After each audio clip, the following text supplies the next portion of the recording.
Welcome to the Valhalla Filmcast, a show where normal guys talk about the films that they love. And here are your hosts, Bryce Thompson, Brian Hammond, and Cody Ryrie. Now get ready, because the show starts in 3, 2, 1. Welcome to the Valhalla Filmcast.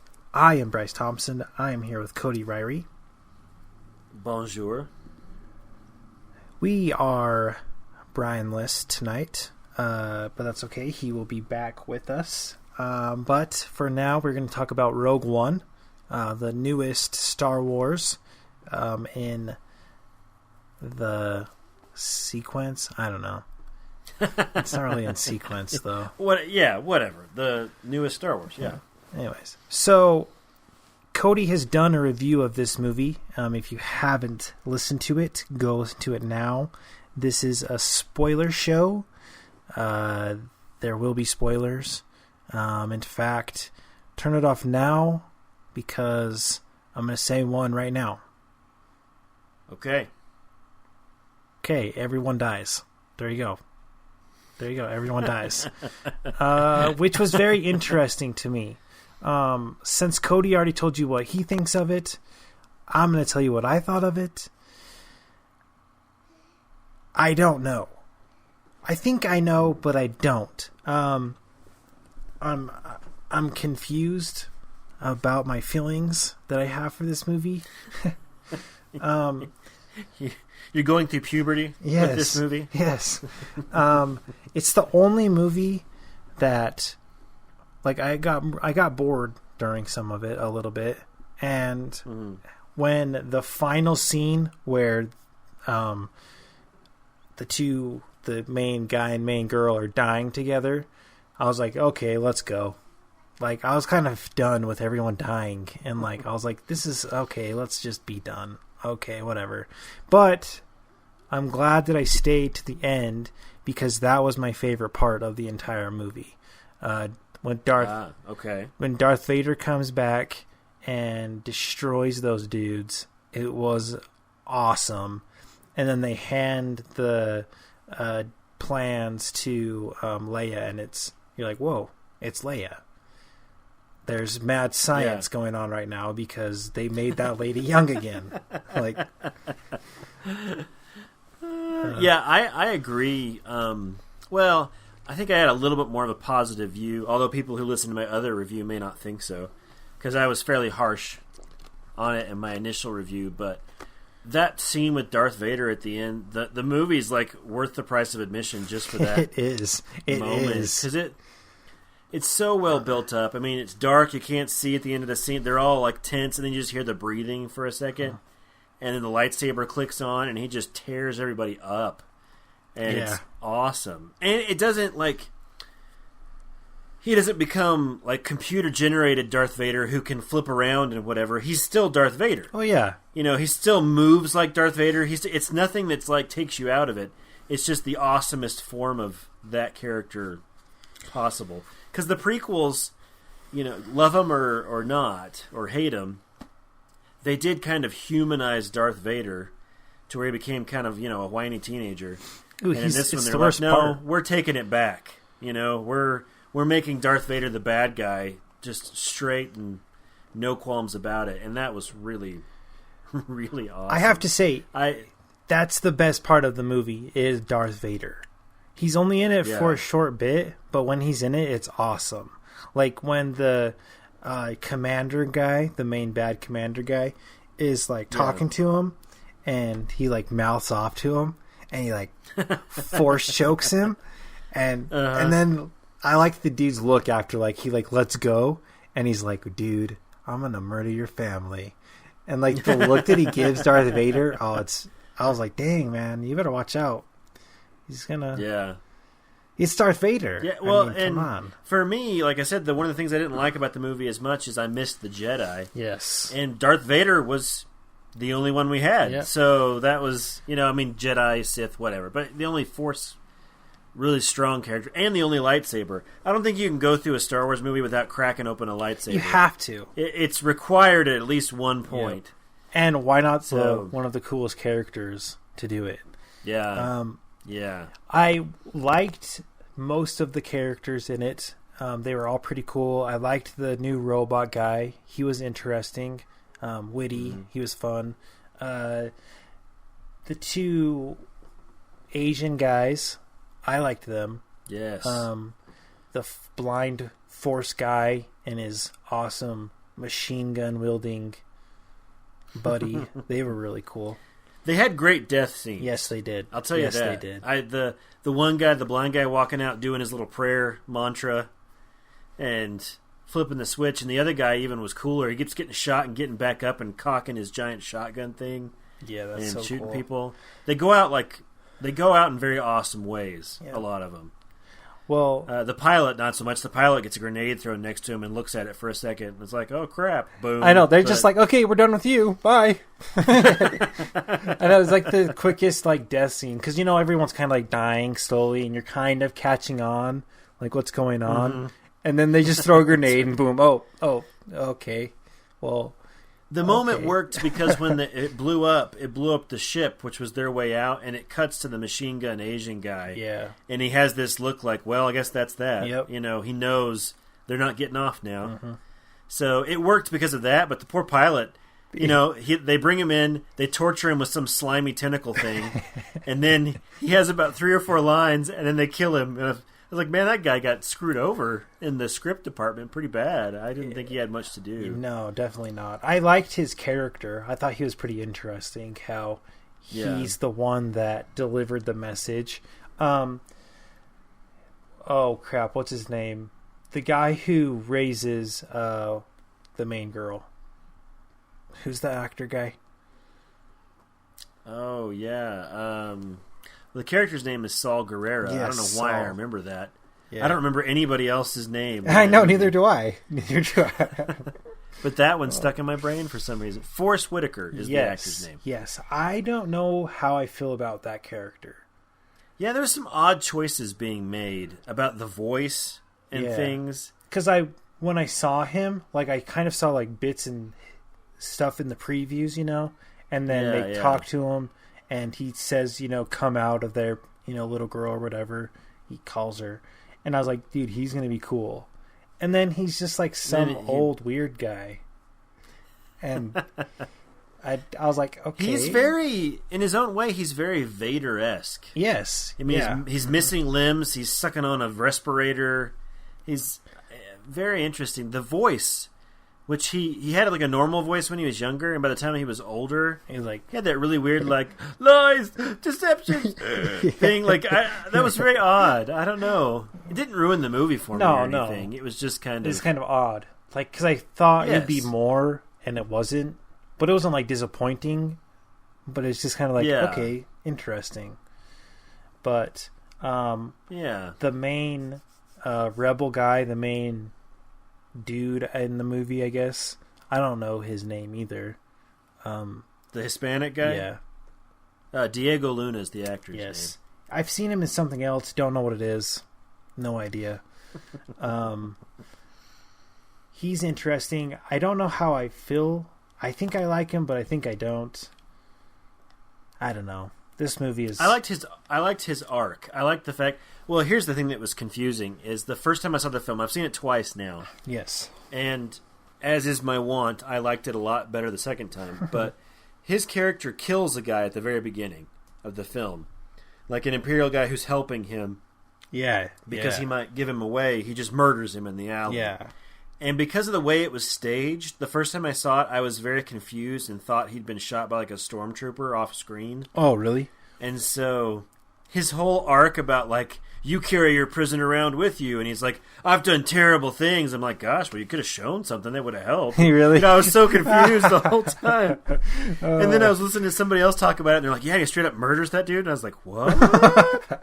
So, that is hilarious. I think, am I an idiot? Yes. But also, it could have been staged a little clearer. No, that's true. The second time I saw it, I knew that what had happened, but it's still kind of...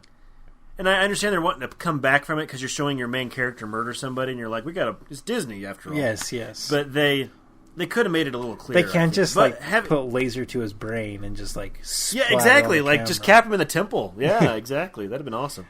No, but I think that makes his character work a lot better for me the second time because I'm like, oh, that's one of the terrible things he's had to do. That makes sense to me. I get it. So he was better done than I thought. It was just some of the awkward staging in that one scene kind of put me off. I liked Felicity Jones. She played Jen Erso, the main lady. I thought she had some great moments, especially when she sees the hologram of her dad. I thought she really pulled that off. The emotion of all those things. And I forgive her for being in a movie with He Who Shall Not Be Named a couple years ago. I don't even know what you're talking about. For which I don't know. She was in the movie that what's his face stole the Oscar from Michael Keaton in Birdman. Yeah, that guy. I've honestly forgotten his name. I blocked it out. I can't remember it. Edward Redmayne. That's right, Voldemort. Yeah. No, it's Eddie Redmayne. Yeah, she played the love interest in The Theory of Everything. This is a big tangent, but we brought it up. So, I mean, if we met Eddie Redmayne, we'd probably be like, "Hey, he's a great guy." But for some reason, we've just chosen him, and he's the bad guy. I'm sorry. Well, you're probably a nice guy. Okay, but I've got the forensics on this. I've got the history. I know how this came to be. Okay, just really quick, and then we'll get back to Rogue One. We just lost half the people. This is stupid. I want to hear about Star Wars. All right, 2 seconds. This must be dealt with. It cannot stand. It does. No, he was in Les Mis. Oh, and for whatever reason, his rendition of Empty Chairs and Empty Tables was like horrible. Fingernails on a chalkboard to me. Horrible. And his thing is, he's a better singer than Russell Crowe. He is. He's a better singer than Hugh Jackman. And for whatever, something about his face, I don't know. Like, I just couldn't stand that. Well, and then, after that, he wins the Oscar and steals it from Michael Keaton. Yes. And Michael Keaton is the embodiment of everything I want to be in the world. He is the coolest man in history. I mean, he was floating in his whitey tighties in that, in that movie. A man floating, and he wore whitey tighties in Times Square for the movie. That should just black be automatic, socks. right? That should be automatic. I know. And he loses somehow, and he's been Batman for crying out loud. Yep. And this little punk from Empty Chairs and Empty Tables stole it from him. So yeah, that's where it comes from. Yeah, that is for me at least. No, that is very true about how it all kind of came together. But in his defense, we can't just harp on him without saying you're probably a nice guy, but we're gonna harp on you forever. I mean, for some reason the song just it bothers me like crazy, but he can sing. He's a great singer. Okay, but man, I want to punch him in the face when I see that. I don't know. All right, tangent. Anyway, Felicity Jones, she was with him. Now she's in this, and she was good. But I didn't think any of them was Daisy Ridley. No, definitely not. I didn't think any of them was Finn or even Kylo Ren. Well, I mean, like Daisy Ridley. It sounds really weird and awkward, but she stole my heart. I'm like, here. Yes, it does sound really weird and awkward. But here, you have stolen. And it's from the very first second you see her. I know. Somehow. You're like, why? You're just some random actress lady that I've never even heard of. But okay, cool. You see her scavenging. She goes in. She's trying to get enough food. She can't get enough food. She's waiting for some. And all that just immediately ropes you in. Yep. And with this girl, she was you could tell she had an attitude. And it just took longer to warm up to this group. And I did warm up to them. I thought they were good. By the end, when they're all dying, I was like, yeah, I like these guys. But compare that with Episode 7, where it was instantaneous. And Finn, when you see him not shoot people as a stormtrooper, and then he breaks out the other guy, and they, you just really like all those people instantly. And even, I said, Kylo Ren you don't like, but he's very compelling as a character. I really want to see what happens with him and where it goes. And yeah, they definitely did a good job with their casting for Episode 7. Yes. Not that Rogue One did a bad job, but they just really nailed it. And I can't point at anybody in Rogue One and say, yeah, they were bad. No. They were all good. Oh, yeah, definitely. And I think that also not because if Daisy Ridley or Finn or any of those characters died, I'd be like, no. You know, boycott forever. But these guys I'm not as attached to. And so if they die, it's like, okay, makes sense. Let's keep the story going. They're just story pieces, which is important too. You know, they're not like they're just amazing at how they've done it. It's just all really, really well done. When I talked to my wife about it afterwards, she said the thing it did for her is it made the episode 4, made A New Hope richer and a better movie, because she felt like there was a lot more behind those plans now. Like there'd been so much sacrifice to get him to Leia, to get him in R2, to get him down to Luke, and all that stuff, and the amount of sacrifice and effort that had gone into doing that when she watches the old Star Wars now, it's going to mean more to her. And I was like, wow, that's a really good thing for a movie to do. No, if definitely. You're trying to build a franchise, yep. If it can be entertaining on its own, which it was, and also strengthen your older movies, then hey, what else can you ask for? Well, another thing that's really interesting too is this movie, if say you hate the prequels, you can just cut them out now. This is your prequel. You know, okay, here's our prequel. This kind of explains what's going on now. You know, for those that hate the prequels, there you go. Now you just have your movie that you can just place in there and it makes sense. Here's the thing, though. If you like the prequels, especially Episode 3, which I do like Episode 3, they brought back an actor from Episode 3. Yes. And put him in Rogue One. His name is not coming to me. It's Leia's dad. Leia's dad, the senator, his character's name is Bail Organa. Yeah. And he's in all the Rebel meetings, and he talks about... Yes. Jimmy Smits is the actor's name. Yes, And he comes in and he talks about, I'm going to, your friend the Jedi, you should call him. And it sets all that in motion. And that really offers, if you like the prequels, it offers this cool connection to the prequels. Yep. As well. Mm-hmm. But if you don't like the prequels, you can just pretend he shows up then and it's fine. So it's kind of one of those pleases every Star Wars group. Because if you like the old ones, it really does look like the old movies, like the costumes and the sets and even the actors who play like the X-Wing pilots look like they stepped out of 1977. Yes, that is. Well, I was going to bring that up. When they do the cockpit, it looks. That was very impressed. I really liked that part too. The X-Wings guys, they were really cool, and they even all died too. They just were just. I mean, they're killing everyone.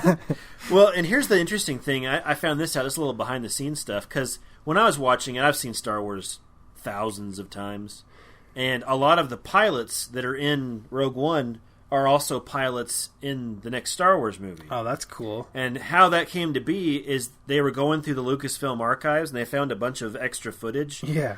And they were like, so what's this stuff? And they're like, I don't know. It's never been digitized. It's been sitting here. And they go through it, and it's a bunch of different angles and alternate cuts of all the X-Wing pilots.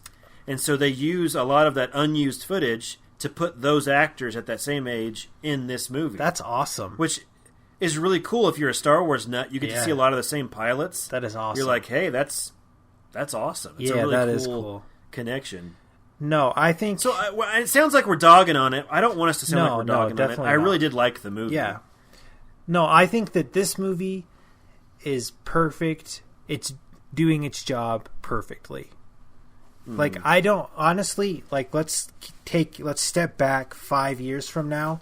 This isn't going to be your, okay, let's go to Rogue One. You know, because you're going to have so many more Star Wars movies, but it's going to do its job perfectly. You know, you're going to be able to fit it in there. I don't think there's going to be lots of complaints about it. I think you're going to be like, I haven't heard a lot of complaints. Here we go. No. Rogue One, start it up. And like you said, if people are going to do like, we're going to do a marathon, you're like, we're not going to watch those crappy prequels, then Rogue One's where you start. Yeah, definitely. And it's a good place to start. It's not bad at all. It really does prime the pump for the old Star Wars films. And it does what it needed to do. It's being very successful. Yep. I just prefer Episode 7, and I prefer the characters and kind of the tone that they were going for there. Yeah. That's all I'm saying. Also, I think that another good thing about this movie is it opens up the door for so much more possibility. You know, I think, and I'm excited to see the Han Solo, because I think that'll open up even more. Because that you can go even further back into the past. And, I mean, you're going into the future, why not take into the past? I think it'd be interesting. I mean, they did it with a video game. I don't remember the name of it. It's an old video game that came out on Xbox. It tells you how long ago it was. It's Knights of the Old Republic, right? Yes, Knights of the Old Republic. Yeah. And that is like long time ago, even before, like, I think it was like 4,000 years before these events even happened. So, yikes. I mean, clear back there. So I think you can do it, and it'll be interesting too. I mean, I guess the best way for me to say this, I think it's a great start for these non-episode movies. Yes. If I was going to rate it, I would say, and just to give you an idea, like at Force Awakens, I would have given 9 out of 10 stars to. Mm-hmm. I loved Force Awakens. I've rewatched it a bunch. It holds up. This one I'd give like a 7.5 out of 10 to. Like, I really liked it. I'll watch it several times because I'm a big Star Wars guy, but it's several notches below what I thought of Force Awakens. Yeah, I agree. That's my wrap-up. I would say if it was me and I had to tell someone to go see it or not, I don't know. I think I would have to know how big of a Star Wars fan you are. I mean, I think if you're I think you could, if you hadn't seen a Star Wars movie, I mean, I'd have to think about it when I was watching it. I think in theory you could go see this movie and understand the whole thing. Well, yeah, definitely. But I'm just saying, like, go spend your money on it. If you're not a Star Wars fan, I would say just wait until it comes out. But, I mean, if you are and you like Star Wars, even if you kind of like Star Wars, I would go see it. I think it's good enough to go and see in theaters. Well, and the people around me, both times I saw it, were having a blast. Oh, I mean, it was a party in there. I said clapping and shouting and laughing. And yep. So I was kind of the party pooper, even though I really liked it. Everybody around me it was the best experience they'd had in the movies all year. They were just going crazy. So I think I might be in the minority here of people who didn't just absolutely love it. But I really, really liked it. I agree, because all the people that I've heard have said, yes, it's good, go see it. So I think... And I would recommend it. Yeah, and I definitely. Yeah, I agree. It's a very visual movie, so it doesn't hurt to be in the big screen. There was some things in the first couple acts that were kind of boring, and it had some pacing issues. And at the beginning, it kept going from planet to planet to planet, and I was like, I can't keep track. What's going on? Many. You know, I kind of liked that a little. No, not really. I kind of liked how they jumped from story to story. In a way, I do see how it gets confusing. I liked it though, and so I think that this movie is good, and I think it definitely will have its place in the Star Wars film. It being a really decent, pretty good Star Wars movie, I'll probably only watch it 35 times instead of 40. Makes sense. All right. Anything else before we close this discussion? That's all I got. All right. This has been the Valhalla Filmcast. I'm Bryce Thompson. I'm Cody Rary.